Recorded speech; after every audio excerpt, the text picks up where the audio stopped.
Hi everyone, in this video I'm going to show you how we can use Format Painter. First, let's define what's Format Painter.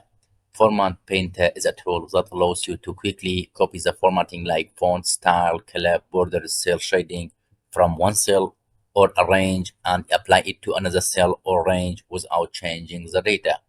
It saves time when you want to apply the same style to multiple cells. You can find it on the Home tab, usually represented by a paintbrush icon here. Let's use it. For example, I want to copy the style. Just select it and from Painter, from Home tab, Format Painter, I apply it to this range. You see, directly the font changes to italic, then the color change it, also the border. In the same way, for example, I want to add the format of the cell to other cells. Format Painter and apply to this table. Directly it goes to the center and apply all the formats to the other cells. For the cell also, for example, I want to apply this one. Again, Format Painter and use it. That is the way to use Format Painter.